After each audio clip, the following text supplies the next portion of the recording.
Okay, so we're going to make a start to the afternoon session. It's a continuation of the agency reports.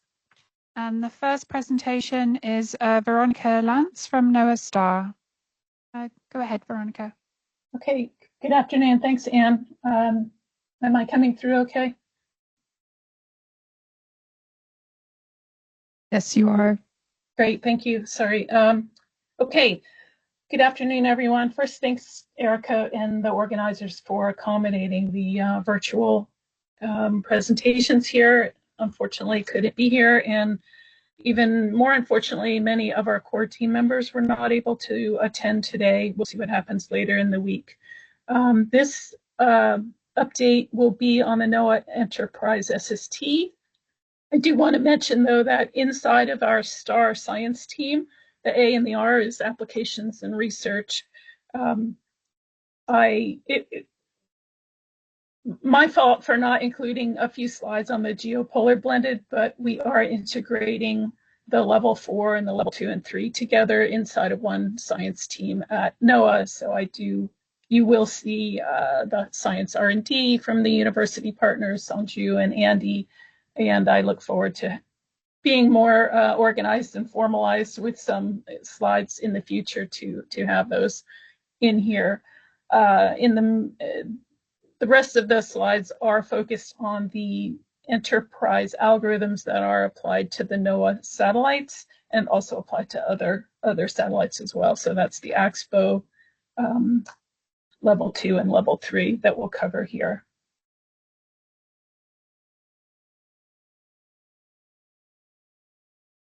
Okay, and I just need to figure out how to advance my slides. There we go. Okay.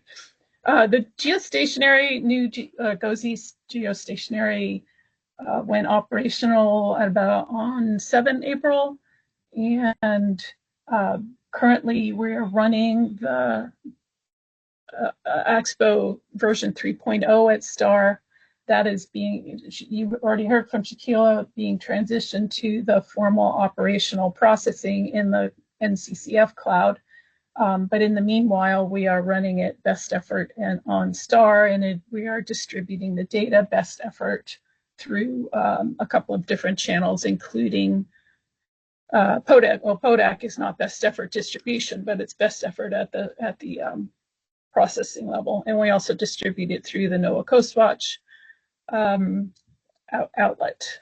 So when operational on 7 April, and it's looking very good. Oli put together some slides to show the transition from GOES 16 to GOES 19.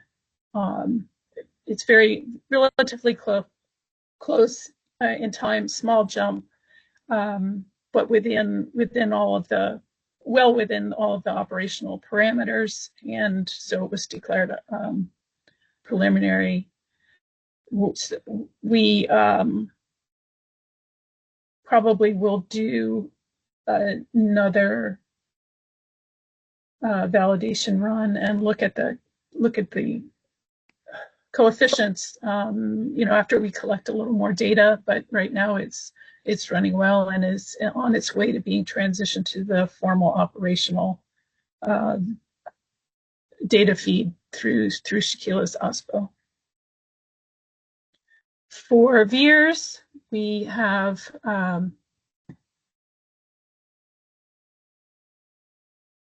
the 3 satellites, SNPP, NOAA 20, NOAA 21.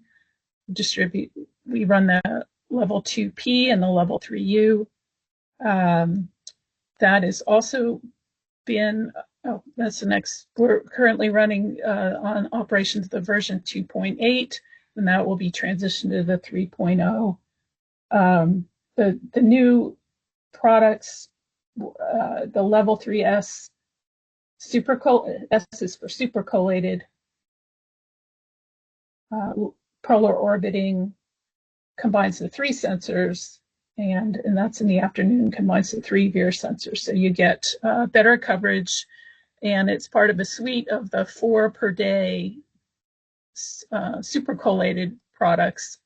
The new thing added into the version 3.0 that was delivered to the operations is now we have the level 3S Leo daily. So that takes it one step further and collapses down to 1 file per day. So we have the 4 files per day if you want to track the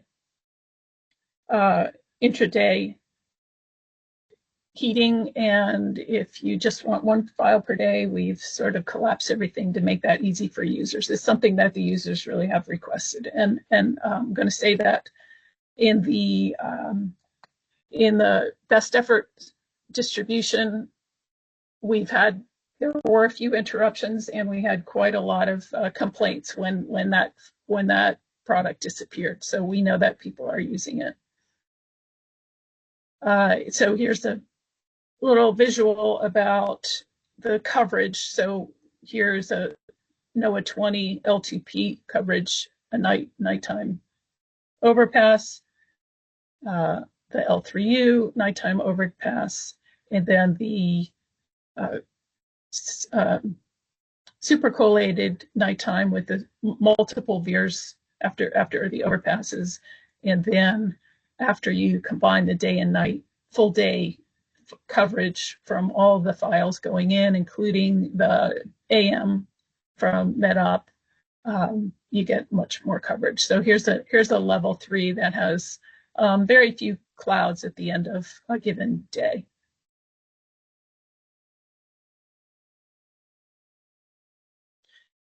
The version 3.0 was released and handed over to OSPO earlier this year. So we're waiting for sort of the official operational production through the NCCF that Shaquilla just discussed. But in the meantime, we are running it best effort through the science team itself.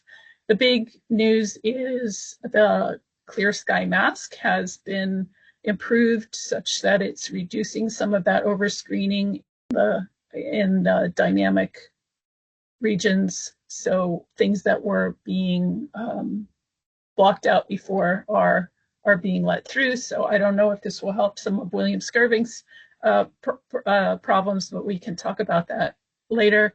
And you can see that incorporating that into that it does allow more data through, and it's legitimate SST data, not clouds. There's also a long-term drift for VIIRs, and so this version corrects for the drift. And we also, Shaquilla mentioned about the file names. So metadata-wise, we're switching over to that NOAA file name rather than differentiating between STAR and OSPO. And here's some statistics on the improvements. You can see that we've got an increase in coverage. The mean, this is the comparison with the drifters. The biases have been reduced, and compared to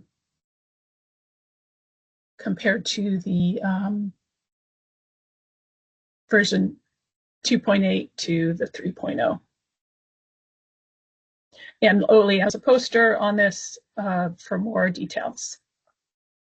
The third topic here is the in situ IQAM monitor, and that we have a poster from Yaping on this, and filling in the Navy's stream from the FINMOC is apparently no longer available to us.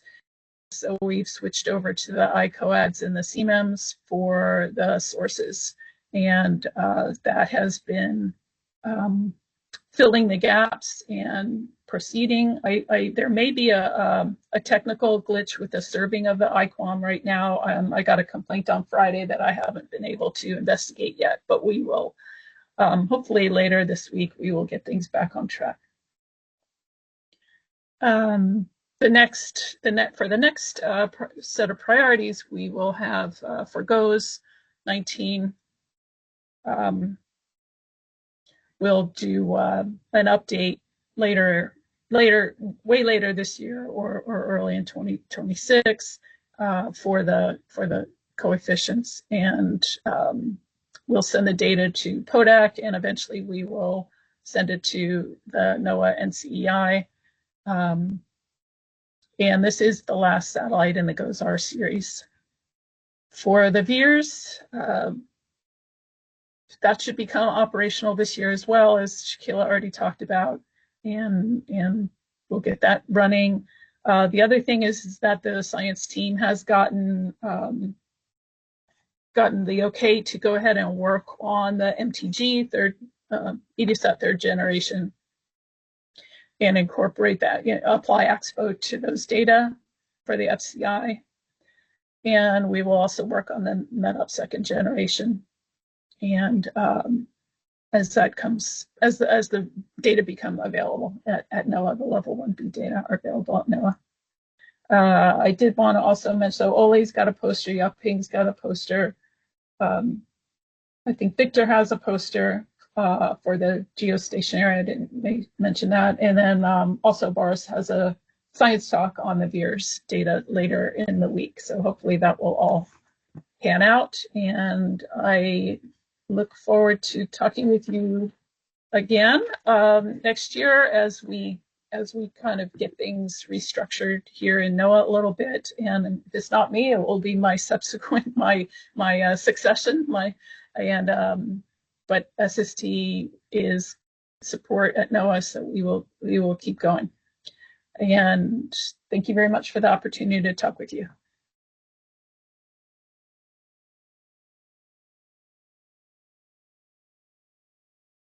Thank you, Veronica. Any questions in the room first?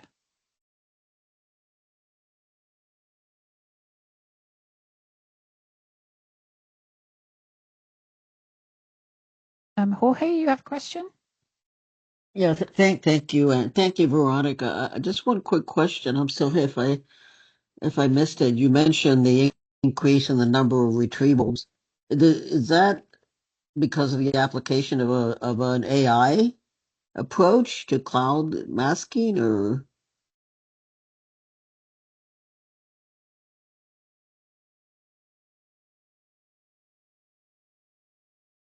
Hi, Jorge.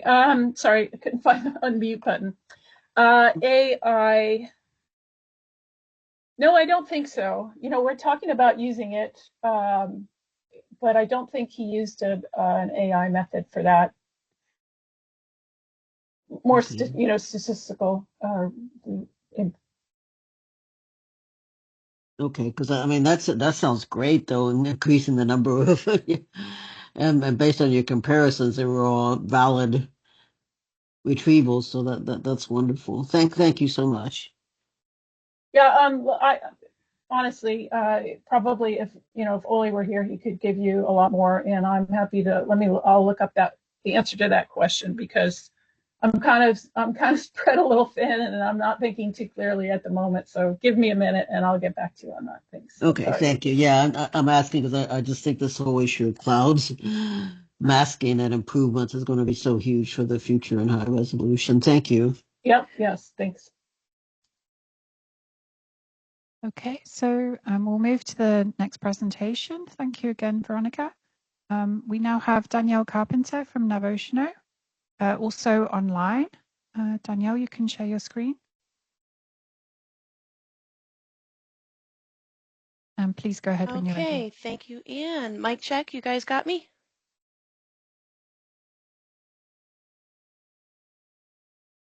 Yes. Oh, okay, good. All right, let me put this in proper mode. Okay, and you guys are seeing the right screen, right? Not like the presentation screen or whatever? Good to go. Great, thanks. Okay, good morning, good afternoon, good evening, depending on where you are. Danielle Carpenter, the Satellite Technical Lead for the Remote Sensing Branch at the Naval Oceanographic Office. And I will be going through our slides for today. Also, apologies, couldn't be there in person. Wish I was, to say the least. So, for our status update this time around, the data provided that we create that is in GRIS format. The update from last year is that NOAA 20 and NOAA 21 have been added to the list, but all other products right now remain the same. The data that we acquire for assimilation that is in GRIS format also remains the same from last year's update. We do have other available GRIS data that is new, available upon request, which are listed at the bottom. So we have a higher resolution METOP B and C L2P product, as well as the regional 2-kilometer product for GOES 18. 19 actually is almost ready. We are very, very close to having that processing completed and up in real time, which I will actually talk about here in the next slide. So updates from last year. GOES 18, Himawari 9, and NOAA 21. We are operationally processing them within the branch. We are just awaiting patching for them to be ingested over at the models in FinMock. That should actually be happening in the next couple of weeks. GOES 16 to 19, the transition, we are very, very close to complete. So we hopefully will have that ready to go, hopefully by the end of the month, I believe. Our software packaging, we successfully got everything upgraded to RHEL 8. We pretty much have, we've been told RHEL 9 is ready to be used for testing, so we're going to start creating a transition plan to upgrade our OS for that. All projects are also now migrating over to GitMill for software transitions. Up till now, all of the satellite projects in the branch have been kind of doing their own back and forth with NRL, who does the software for us, but we're all going to migrate under one system in order to kind of make it a little bit easier. We are interested in migrating to use of full data resolution for the products, but any new development right now is currently on hold. It's been mentioned a few times from other agencies, and DoD is no exception. We have a pretty rapidly changing environment going on right now due to the change in government administration, as well as a pretty serious lack of personnel going on. Most of our teams operate in teams of 3 for the 4 different satellite projects in the branch, and right now everyone's pretty much at a team of 1 with 2 floating software engineers across the 4 projects. So currently just in kind of survival mode at this point. However, R&D is underway for MCSST multi-scale data assimilation. That's going on next door at our NRL location here at Stennis. Lastly, we've had 2 legacy systems, as in 2 folks who have been working on the project for many, many years have both retired. Belinda Kirkland, she was on and off the project for her entire 32 years that she was here, and she retired last month. And lastly, Bruce McKenzie was due to retire at the end of the calendar year, but he utilized the DRP in mid-March after being around for 34 years at NAVO. So certainly miss them both dearly. So future work, pretty much just kind of awaiting data availability and being able to ingest MTGI-1 as well as the new WSFM DoD satellite that was launched last year. Also just awaiting launches of pretty much any future satellite, future system that is going up. We know last we've heard GOSAT is good to go for launching next week, so very excited about that, as well as Sentinel-3C and the 2nd generation METOPs. We're also anticipating that GOES 14 will be transitioned over to EWS G3 to provide some Indian Ocean coverage by the end of FY26, and discussions are currently underway to, we provided advocacy to have GOES 17 eventually become EWS G4. So with that, I will actually end with our K10, and if there's any questions, I can take them at this time. Thank you.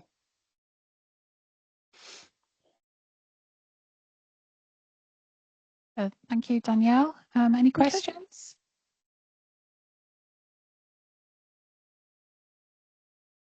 Okay, so we move, thank you again, and we move quickly to the next presentation. Andrea Pisano with the Copernicus SST TAC.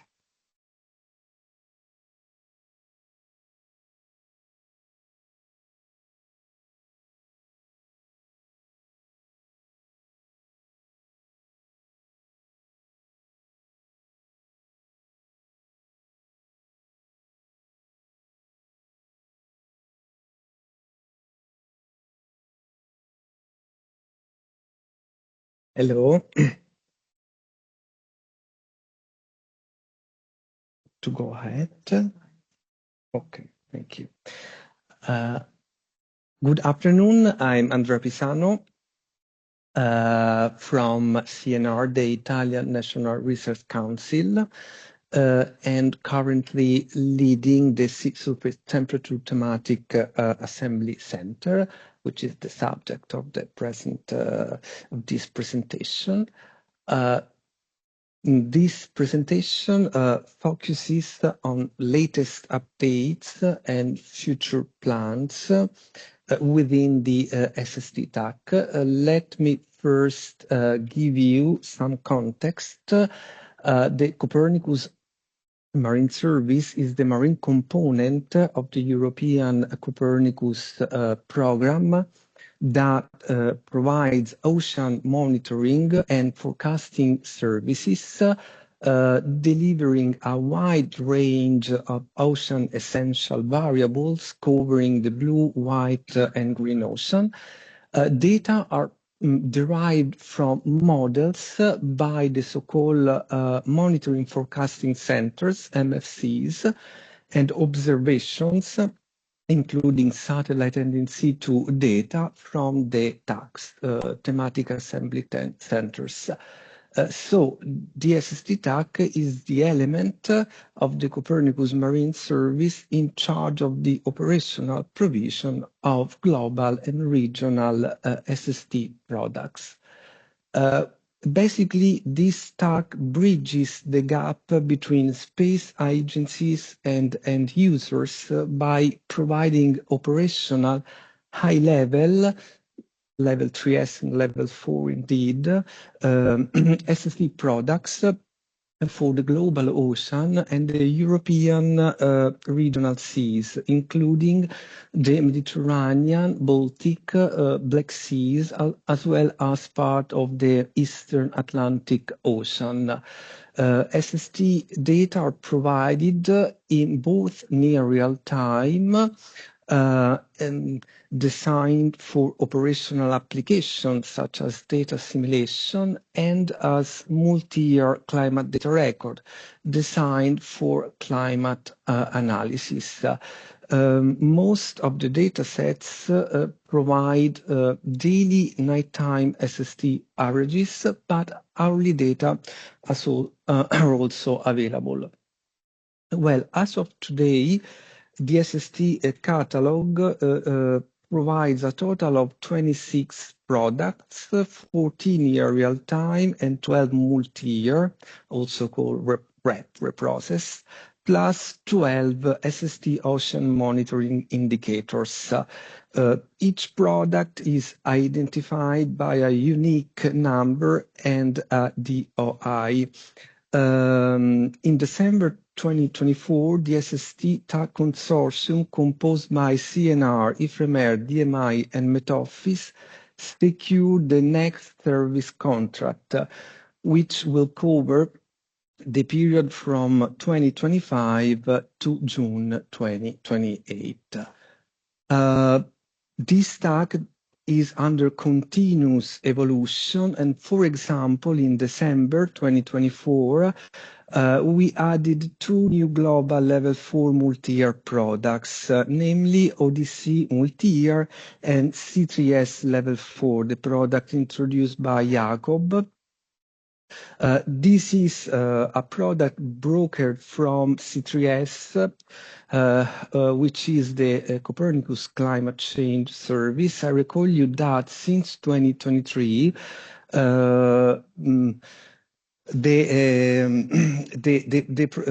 CMEMS, the Copernicus Marine Service, is responsible of the C3S reprocessing activities for ocean essential variables, including SST.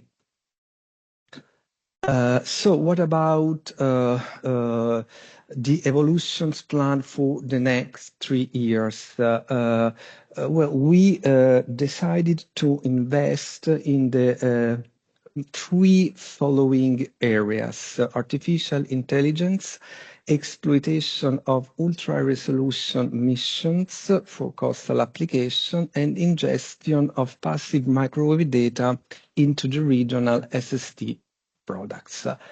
Concerning AI, here the aim is to increase the use of AI techniques by, for example, incorporating super-resolution neural network algorithms and for DiverNet methodologies, with the aim of improving feature resolution and gap-filling techniques.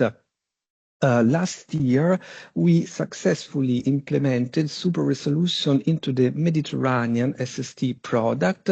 As you can see, the weak gradients in the left-hand panel are correctly reconstructed in the central panel, while the right-hand panel is the ground truth. So the same evolution is planned for the Black Sea next year. Great interest and attention will be dedicated to the exploitation of ultra-high-resolution coastal missions, namely those the missions that provide sub-kilometric resolution for SST. The SST TAC will leverage SST data from EcoStress, Landsat, and Trishna upon availability, with the aim to, at the moment, to ingest this data into the current operational SST chains, with the aim to improve SST characterization within few kilometers from the coast. In the near future, when we will have both Trishna and LSTM and hopefully SBG, let's see, we could develop dedicated coastal product. I recall you that now the highest resolution is within CMEMS is 1 kilometer for SST products. Always within the exploitation of very high resolution mission, we plan to access SST data from 3 European private space companies, Constellar, IceTech, and Aurora. This is part of an agreement between ESA and these European emerging data providers. And our task will be to assess and provide case studies with this data. This slide shows the list of sensors that are expected to be integrated in the next 3 years. This year, we plan to integrate NOAA 21 into all regional and global products, while MTG and AMSR 2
of CCI level 4.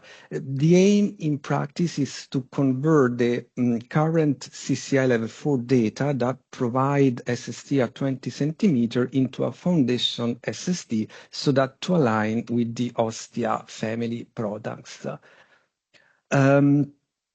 All SST TAC multi-year products are highly dependent on the upstream ESA CCI level 2 and level 3 data.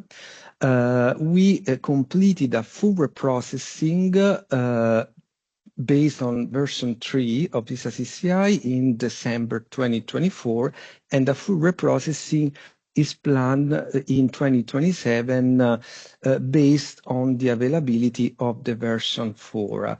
Multi-year products are essential for climate studies, so to produce SST ocean monitoring indicators like anomaly time series, SST trend maps, to assess marine heat waves. And recently we exploited SST data to assess the role of SST into the genesis of medicates, and there will be the talk of Claudia Fanelli here at the GRIS meeting on Thursday. I think this is the last slide. So within the SST TAC and C3S production, for the next 3 years and a half, the following 3 institutions, namely University of Reading, Met Office, and DMI, will be involved in the production of respectively level 2 and level 4 global climate data records. Thanks.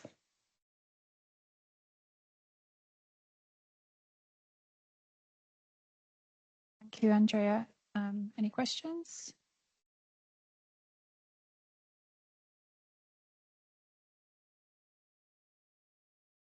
How many?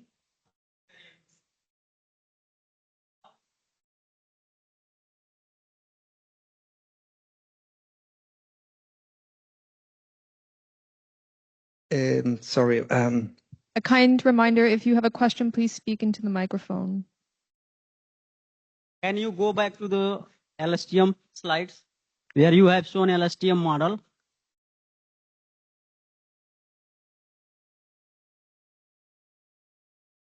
Here? No, go back.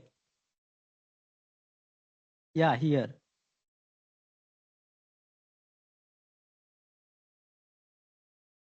This is just an example of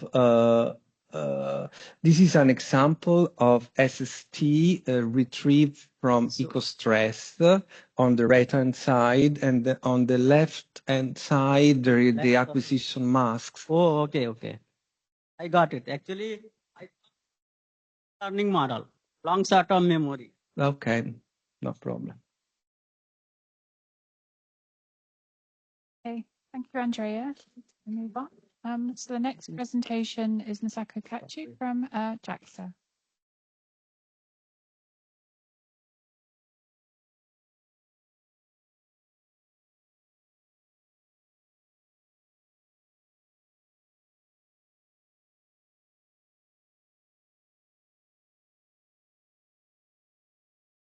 Can you hear me?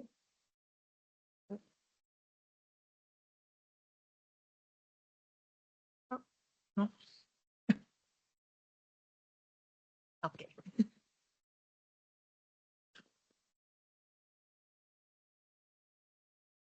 Okay. Right.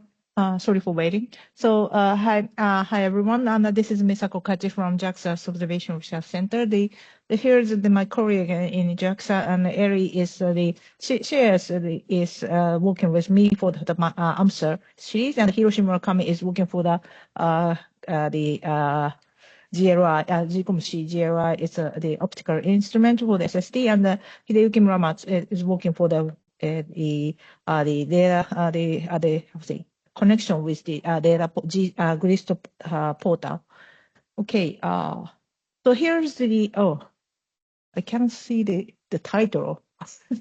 Sorry, this is the chart of the JAXA's, the Japanese observation satellite, and in the bottom, and I put the GMA's geostationary meteorological satellite. Currently, we are operating the several missions, and especially related is the sea surface temperature is the GCOM-C SGRI, and also the AMSA-2 in GCOM-W. And we are now preparing for the launch of the AMSA-3 on board the GW next week. And we are also working with the GMA to producing the Himawari 9 sea surface temperature and distribute it from the JAXA's website. Right, and this is the list of the JAXA's GRIS dataset. Unfortunately, JAXA's dataset is only distributed via the JAXA's regional data center, and due to the several reasons. But now we are working with the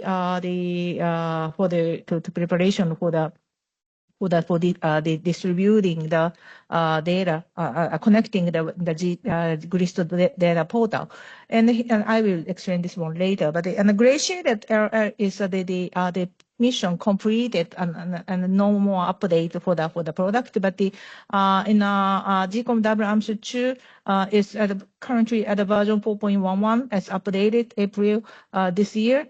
And the reprocessed data of all the period is distributed in February this year. And the GMI on board the GPM, we process the GMI data for kind of the backup of the AMSA-2 SST. It's a version 6.1 after the boost is updated in February this year. And the GCOM-C SGRI, GCOM-C is I recently recognized not so much people is knowing the SGRI dataset, but it's usually 250 meter spatial resolution for the coastal area. And this coastal means that more than 700 kilometer of the coast. So quite nice. It's not the less than the 100 meters, so not the ultra high resolution, but I think that you should consider about using the SGR data when you are waiting for the ultra high resolution satellite mission. And also then we are working with, we are producing the Himawari 8 and Himawari 9 SST and the version 2.2 for 2.1 for level 2 and level 3 hourly data. Okay.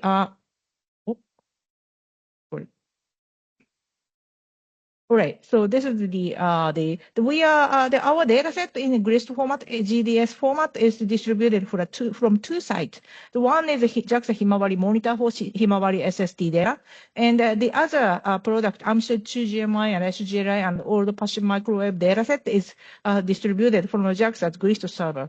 So currently that we are working for the development of a new data dissemination system to respond to the regional global task sharing requirements. So connecting to the GRIS portal and it's currently in development and to be open in this fall. And I will show you this next slide. And we are also working for the entry of the JAXA GDS product to the GRIS catalog. But we faced several problems in make input, so it's not completed yet. And the GCOM-C SGRI is operating in orbit.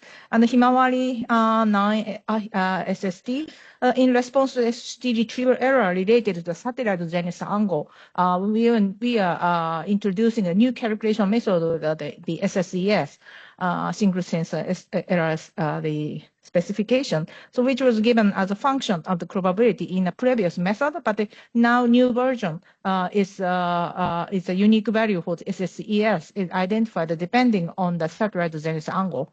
So this was applied, but the no algorithm version is changed, but we just updated the file version. Okay, and sorry. And so currently, JAXA is developing the new data dissemination system, and it's a new dissemination system is being using the threads on Docker, and the system will be released this fall. And the benefit is to users is the user can acquire JAXA's GDS data and from the United website, in addition to the current two website, Web FTP site. And but the system can provide the GDS data to users by using the OpenDAP and HTTP in addition to the FTP currently using. And also the system can be linked to the GRIST portal. So we had some issues in a DAP2 protocol of the OpenDAP that cannot handle data of long type, but a long integer type. The time parameter in GDS2 is defined as long integer type. So it's incompatible with the threads. So we are currently using only DAP4 protocol for the OpenDAP. So we may need to do the threads under the OpenDAP community to enabling the handle of long time, or we need to reconsider the GDS format. Okay, so this is the system configuration diagram. So in the upper side is the before currently operating. So we have the 2 data storage for Himawari and the GRIST server. But after that, we integrated those 2 data storages, and the user can connect the GRIST data access through the threads server. Right. So the other update and the passive microwave of GMI is we updated after the boost, satellite boost of GPM in 2023, and from version 6 and ancillary data changed for the OISST to MGDSST. And the answer to the earliest was showing the related posters, but she cannot come to here because of the preparation for the launch. But she put her poster on the Moodle, so please check this one.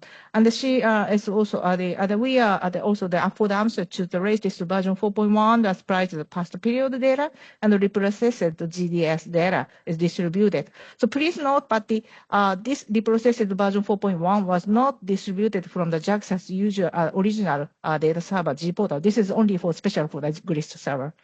And for the answer 3, as I prepared several slides for that, but we are in the final phase for the launch. It's scheduled next week, Tuesday next week. So quite at 1:30 in Japan time, quite early midnight launch. And I should go back to Japan on Wednesday because of this preparation for the launch. And answer 3 in GDS 2.0 will be available from the JAXA server, but after the public release, it will be the 1 year after the launch. And I don't think that I don't have much time, but this you can see more detail about this. But this is the explaining the reprocessing of the AMSAT 2 version 4.1. Right, and also the GOSA GW, and this will the satellite will carry both 2 missions.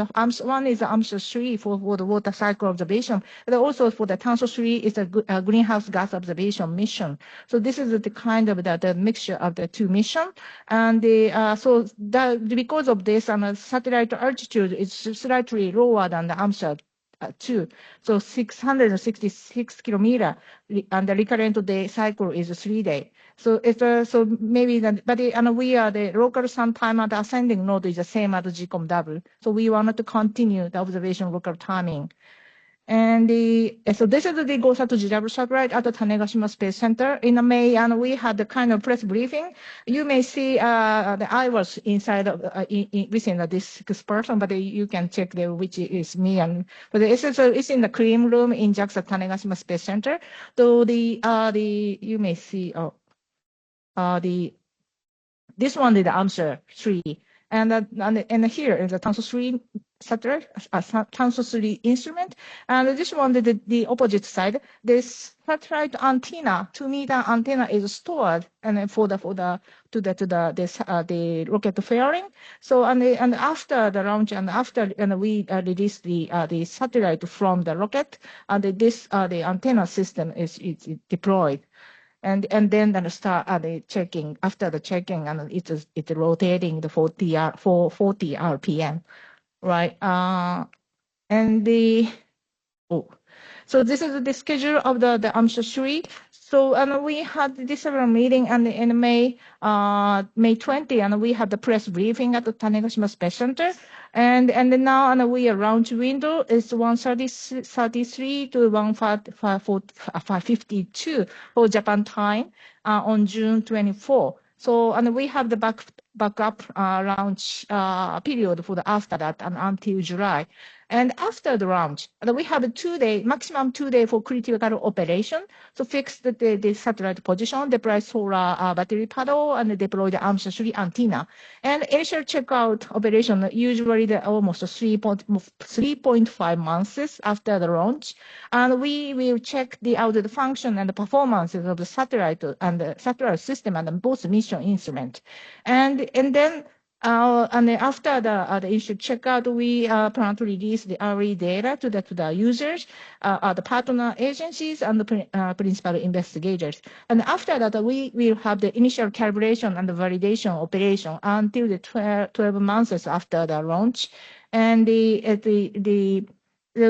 during this period, we distributed our AMSA-3 data. And the nominal mission operation will be scheduled in after 12 months, and the public release of the AMSA-3 standard product. So after the public release, and we will currently we will stop distribution of the AMSA-2 near real-time data product, but continue distribution of the delayed mode. So latency will be the half day or 1 day latency, but we would like to continue the distribution of AMSA-2 data as long as possible. Okay, sorry. That's all my presentation. Thank you very much.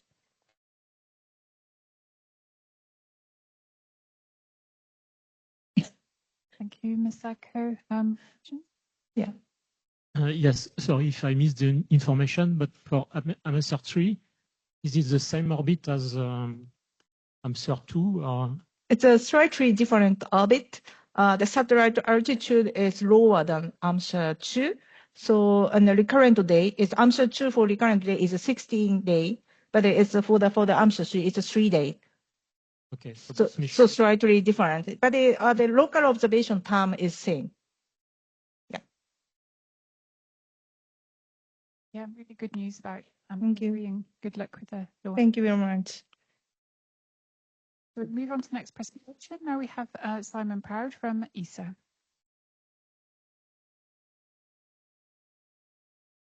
Okay, good afternoon, everyone. It's good to be here. This is my first time at a GHRSST meeting, so it's nice to be here and see everyone. I'm quite new to this community, so I'd like to start off by introducing myself for a second.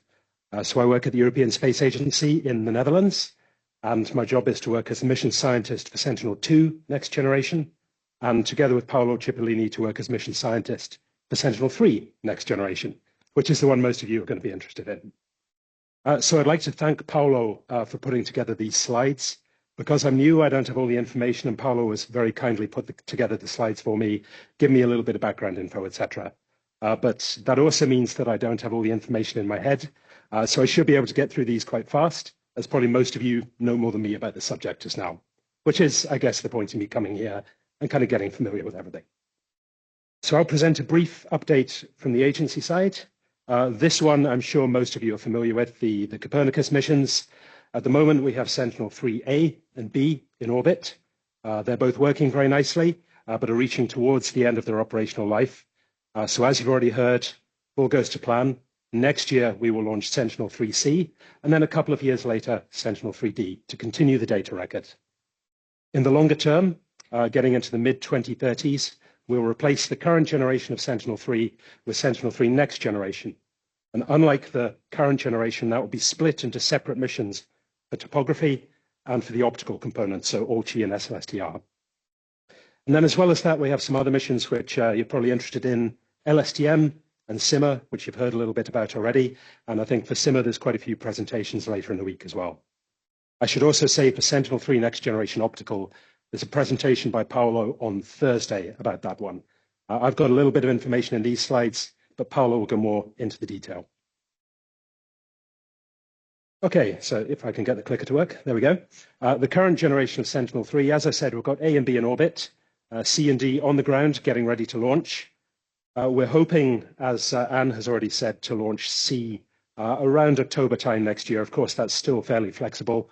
And then hopefully the D unit in early 2028.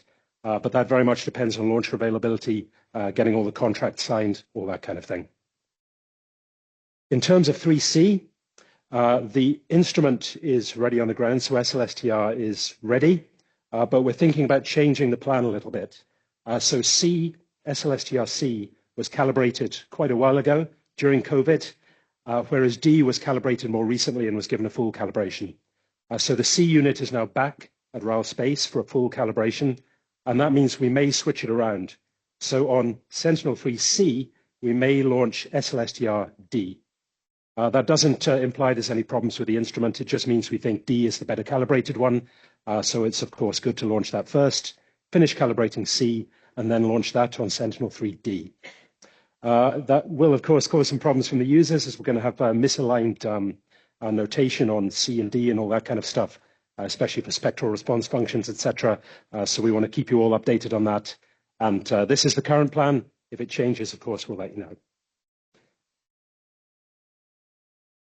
Okay, so next generation.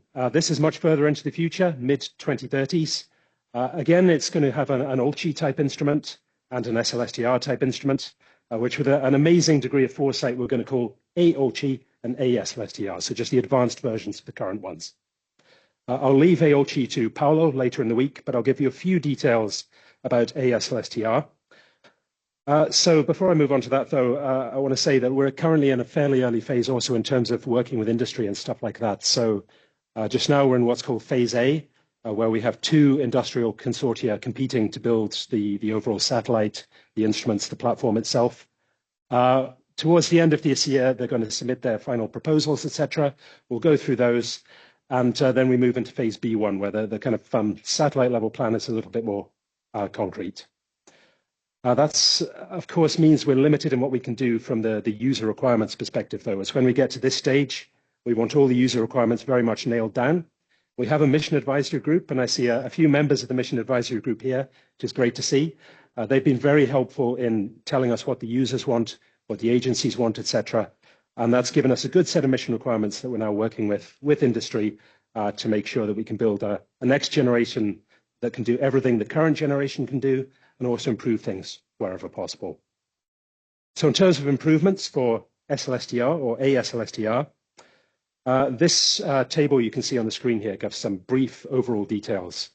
So the most obvious thing is that for the thermal channels, which on the current generation are 1 kilometer spatial sampling, those will move to 500 meter spatial sampling. So quite a nice improvement there.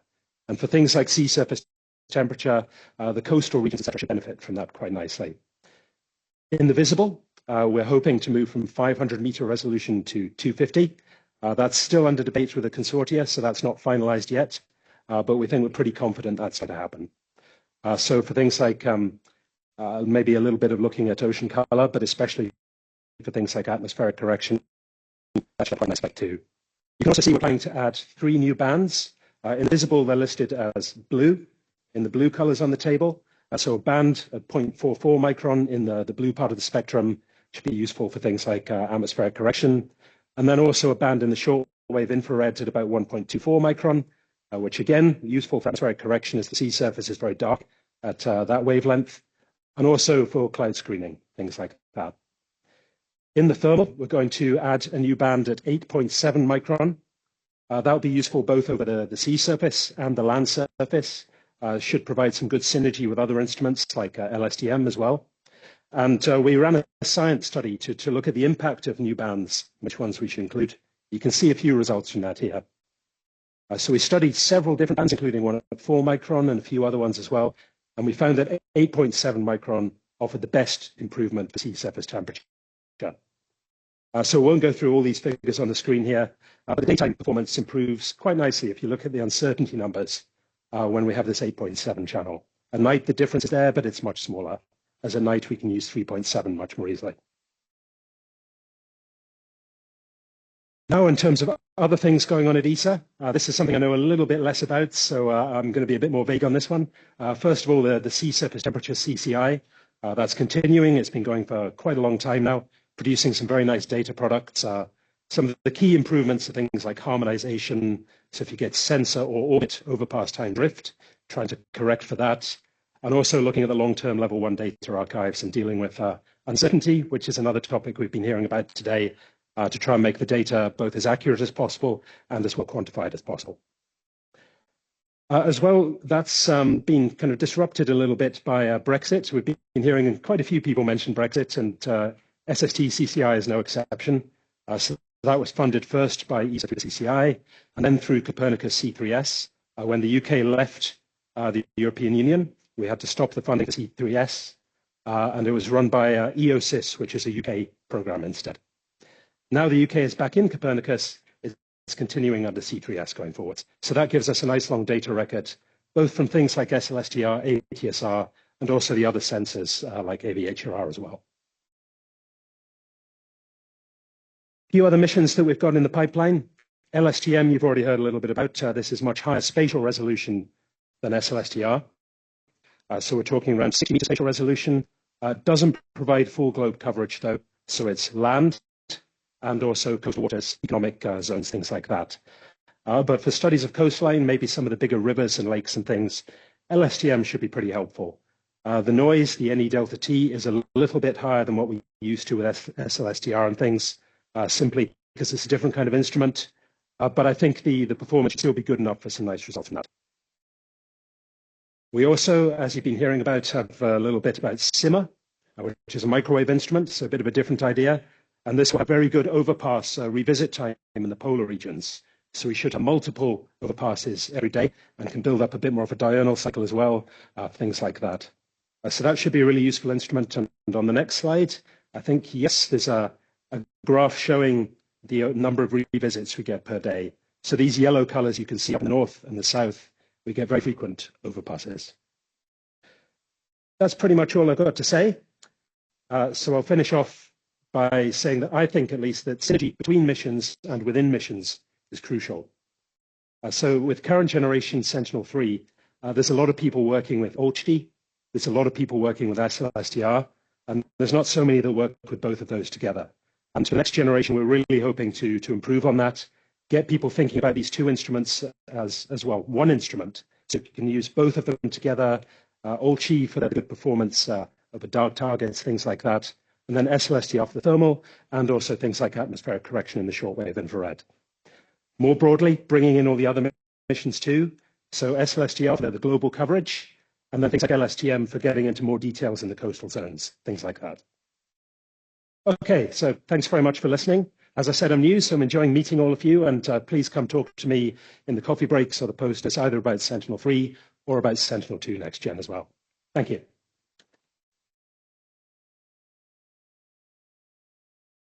Thank you, Simon. Any questions? Jakob? Yeah, Jakob Højer, DMI. Thanks, Simon, for a very interesting talk. I wonder if you can give a bit more detail on the LSTM SST product. Will there be a dedicated SST product with the dedicated ocean retrievals and cloud screening? To be honest, I don't know the answer to that off the top of my head. I suspect there will be. But of course, the main focus is land, so that's where the priority is. But I'd be very surprised if there isn't. I can find out and get back to you tomorrow. Thanks. So, question online. Veronica? I just wanted to say, yes, by all means, pairing the sensors is, I don't know, it's what we need. It's what we need to be doing. So thumbs up to that one. That's all. Thanks.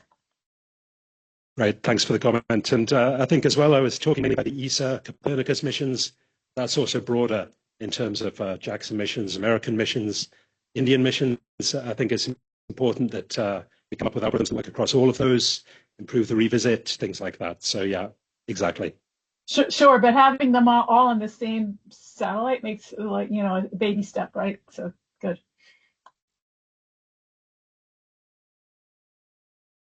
Great. Thank you very much. Thank you. So we move on. Are we with Erica? Do we want to finish the agenda or? Yes, yes. I just had to download Christo's presentation. Okay, okay.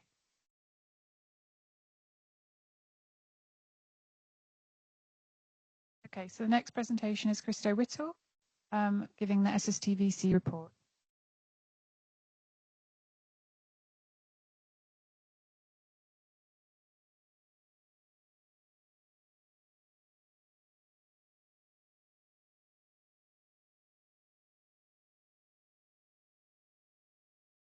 Hi. Good. Good afternoon. I'm Christo Whittle from the CSR in South Africa, and I'm going to give the SST-VC feedback. Let's just get this going. Okay, just a reminder of where we are situated. We are within the CSR structure, and we are going to coordinate our ground system capabilities and our products that we produce with a set of parameters for the system and advising the space agencies on what we would like to do with the products. And so it's divided into virtual constellations that report to this strategic implementation team. And I'm happy that Simon actually referred to synergy right now and ended very strongly on that, because one of the big drives within CSR is synergy between the different virtual constellations and working groups to integrate the different products to produce services instead of just products that address policy and needs within society. So these are our members. So the SST members from various space agencies, and you can see all the member names represented there as well. Misako from JAXA, myself from SANSA and CSR, and then we've got all the rest of our other members. We traditionally had our meeting at the end of GHRST, but we've changed it now to have more frequent meetings and a meeting just before GHRST as well, so we get some feedback from the different agencies in case there's something we want to report. So we had 10 members, 3 absent, 1 apology, and a guest. And the guest was quite important because this is one of the integrated ways that CEOs wanted us to work. And the CEOs Biodiversity Study Team collaboration is a move towards also creating a biodiversity VC within CEOs. And we had a guest, Gary Keller, recently, and I'll chat a bit about his interaction with us. And then I'll talk about our contribution to CEOs activities, some review of our action items for a foreseeable future, and you've seen already the agency reports. So the CEOs Biodiversity team was initiated towards the end of last year at the plenary, and it's 3 phases really. 1, to assess the user needs for having a biodiversity team and how to use Earth observation products. Our users would like to use it to address biodiversity, and then to see connections between this biodiversity team, emerging team, and the other working groups and virtual constellations. And ultimately, right now, the push is towards creating a proposal for creating a virtual constellation for biodiversity. So the reason for our meeting was that they regard the sea surface temperature virtual constellation and also coast virtual constellation as key technical partners to advise the integration of the essential ocean variables that we take care of in our respective virtual constellations with the essential biodiversity variables to assess, monitor biodiversity, and to see what the users would like to have. Ooh, this went too fast, I think. Oh, no, that's right. So their draft goals: increase year utilization for biodiversity, conservation, increase impact, provide greater social benefit. So ultimately, you want to be addressing some policy issues there, to look at relevant biodiversity and conservation user needs, and to leverage existing missions, products, services, and other activities.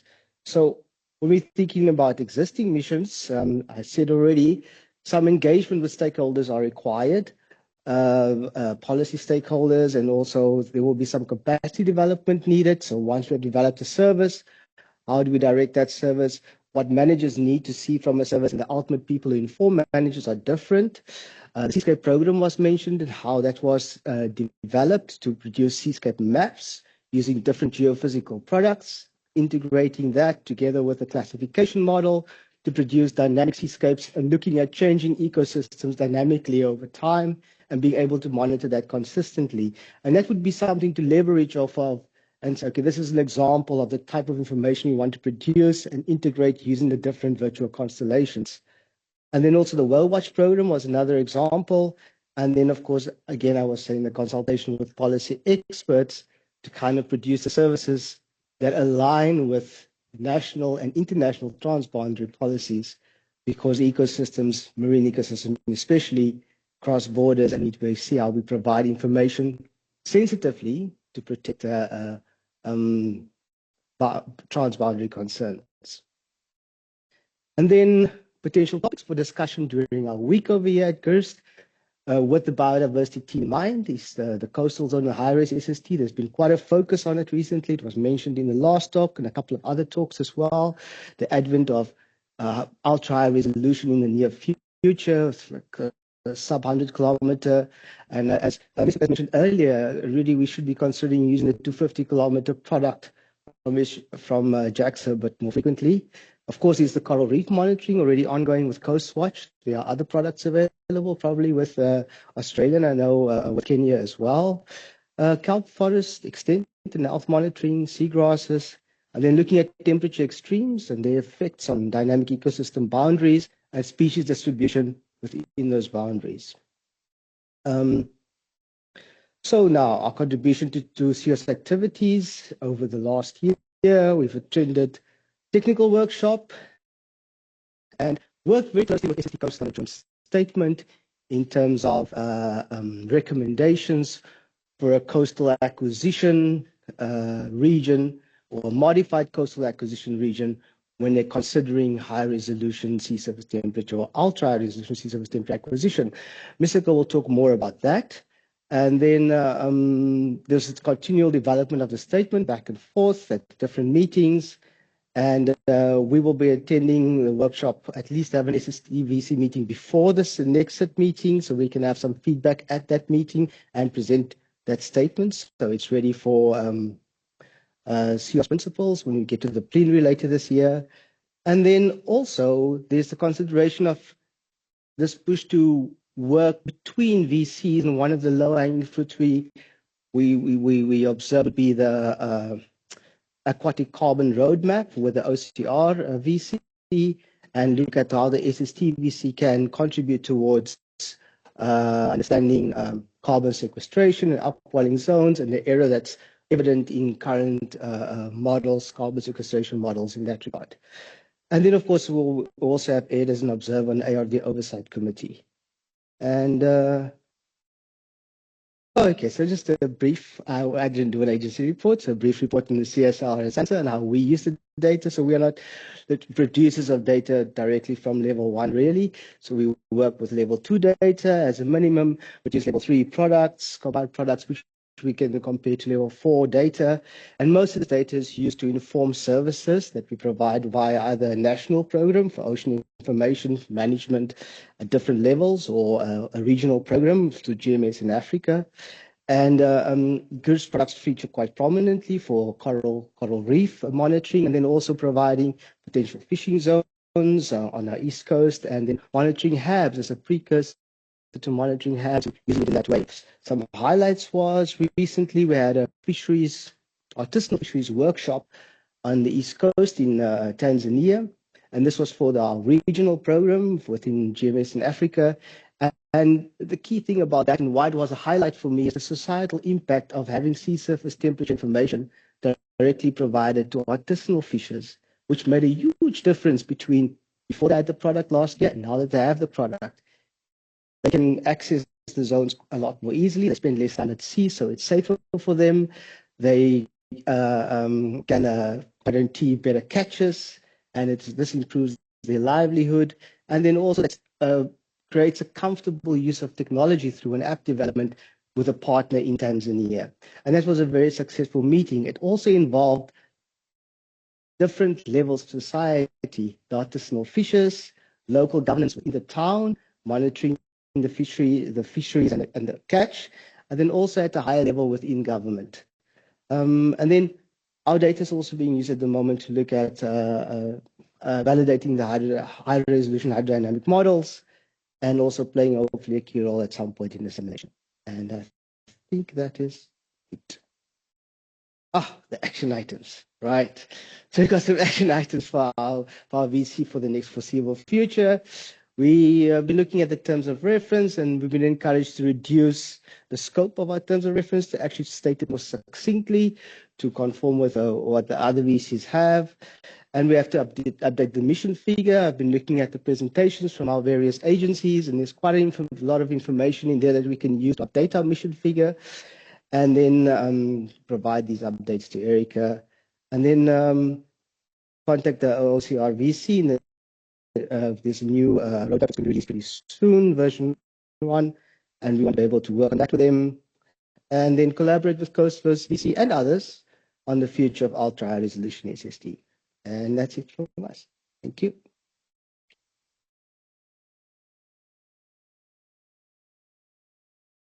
Any questions? Glad I wasn't clear. Online, I think Jorge's got a question. Thank you, Christo. Just a quick comment. I know there's a lot of uncertainty right now in terms of how things will come together in the future, but in terms of that, the Coast VC and the coastal mask, I just wanted to let you know there was a very positive statement that came out, on support of that coastal land mask and the Coast VC. It came directly from some people in NASA. So I just wanted to, even though, we don't, there's a lot of uncertainty, I think there's also, some positive feedback on that joint statement that I think is very encouraging for the future in higher resolution SST and the collaboration, as you mentioned, with the Coast VC, which I think will be really important. Thank you. Thank you, Jorge. Yes, Misako will be speaking to that. She has been circulating the statement and keeping us up to date. And I think it has intimated that all hope is not lost. We might look at further budgets, and we will hope to see that SVG will still come into fruition. Thanks, Jorge. Exactly. We have to fight for it. Yes, thank you. Okay, thank you, Christo. So we come to the final presentation. And Misako will give his presentation during COS. Thank you, Anne. This is Misako again, and I direct to introduce the request on the improved coastal coverage in the future TIR instrument and from the SST-VC and the Coast VC. So this element is the producer from the collaboration with the myself and Chris and also the Coast VC colleagues and from the Grace chair, and also that we have the many collaborators. So the first so the sorry. So the coastal SST observation. So you remember that you are aware that one of the priority area and discussed Western SST-VC and the Greece science team in recent years is a coastal SST. So you may remember that we in response to the establishment of the Coast VC in April last year, the SST-VC and the Coast VC team is in collaboration with Greece at a special workshop in last year in Grace 25 in Montreal, and many talks regarding the coastal SST observation from the space and the application, and we also had a panel discussion on the gap areas in a coastal observation system. One of the issues raised at the workshop is the coastal coverage for the existing and future ultra high resolution TIR instrument is not enough for the sea surface temperature observation. So the novel ultra high resolution IR instrument less than 100 meters. It's opening a new era of SST observation, and this is including the current eco stress and traditional LSTM, and unfortunately SVG is now almost canceled. But we at present at the discussion we included the SVG. So traditional TIR sensors have around 1,000 meter spatial resolution, and such as the VRs and MODIS, etc. And SGRI on GCOM-C has an IR observation with 250 meter for coastal areas and a bridge to between the traditional TIR and ultra high resolution IR observation.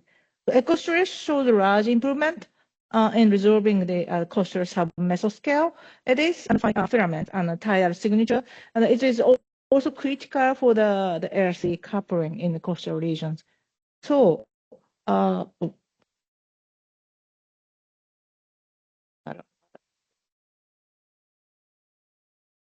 So at the in last years, the SIT technical workshop, and we at the SIT is the CEO's strategic implementation team, and we had the SST and the SST-VC team, and with in collaboration with the GHRSST chair, to present the community request to improving the coastal coverage in future ultra high resolution TR sensors, especially for mentioning the NASA SBG mission to make it more scientifically useful for the coastal ocean application.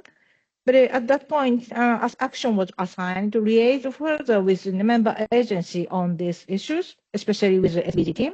And it is also suggested the original 100 kilometer from coast recommendation as a one-size-fits-all approach may fail to fully consider various coastal user needs and lack of scientific justification.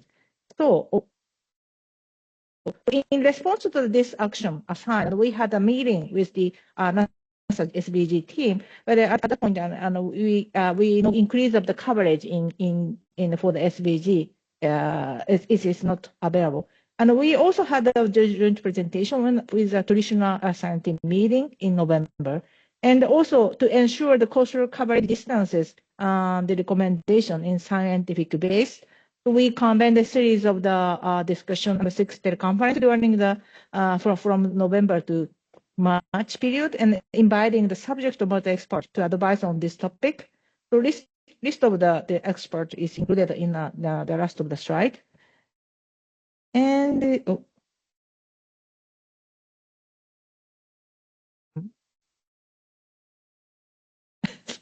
sorry, not working. Okay, so this is the output from the expert meeting. So we had a consensus agreement to capturing the 6 coastal futures for which needs a kind of the ongoing scientific research demands ultra high resolution surface temperature. So boundary current, estuaries and river mouths, major river mouths, and meltwaters, chronic harmful algal bloom areas, operational high resolution coastal model areas, and highly productive habitats. So in response to these requirements, we completed the CEO's global coverage mask area. We recommendation that we proposed this area in a yellow color in this area. So the green color indicating the mangrove, seagrass, and coral reef area, and we received the many input from the experts and make this composite map for the requirement. And for these 6 futures I showing you in the previous slide, to recommend the coverage distances from the nearest shore and the seasonal sampling optimization, and for the few futures and summarized in the table. And the revised coastal coverage recommendation and capture the coastal area where temperature dynamic might especially influence the ecology, biogeochemical, and physical processes, or whether coastal high resolution model required this kind of the high resolution SST. And so this is sorry, this is quite busy table, but this is a kind of a summary of the 6 coastal futures area and seasonality of this high resolution SST. So we put the 6 futures and sub areas and the distances from required distances from the shore in kilometer and example area, and also we make the data collection seasonality. So and this kind of the information is summarized with the proof in the attachment of the statement. And we at the CEO's SIT meeting in April this year, we resubmitted this revised statement with the following recommendation. We strongly encourage the CEO's members who plan the future ultra high resolution TR mission to provide the opportunity to obtain the coastal SST in grid format with enough coverage up to minimum 100 kilometers from the coast, like traditional. In addition, we strongly recommend the future mission planner enable the coastal coverage distances for future listed in the statement and based on the justification details in the appendix. And following this recommendation, make data for the emerging mission significantly more variable and usable for the scientific coastal ocean communities. And we would like it's increasing the breakthrough of the science and improve the information for decision making and societal benefit. So this statement was circulated to the CEO's principal for review at the CIT 40, and we are currently waiting for the response from the CEOs for this community request. And please note that the statement will be the living document, and coastal futures and coverage mask areas may need to be updated in response to the changing of the requirements. So this is the kind of the appendix for the list of the contributors for this to making this requirement. Okay, that's all. Thank you very much.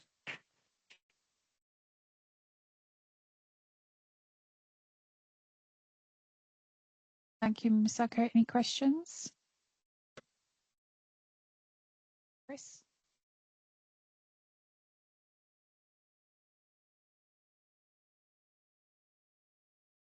Thank you, Misako. It's a comment, really. I'm a member of the LSTM Mission Advisory Group. Mm-hmm. I think I'm the only person interested in the sea in that group because it's a very land-focused mission. And this work and these statements will really help bring up the coastal zone in that context, I think. So I think it's very helpful to communicate from both the top and the bottom in this sort of sense. Thank you very much for your comment.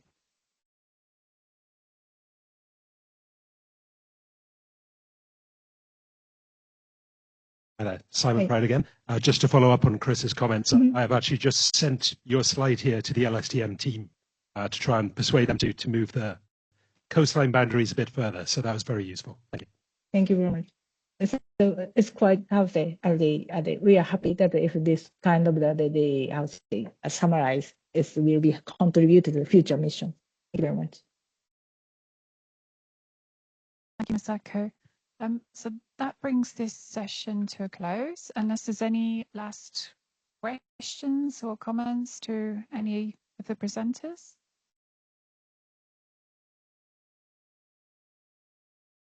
I'm aware we're running a little bit late, so otherwise I would propose that we close this session. So thank you to all the presenters this afternoon.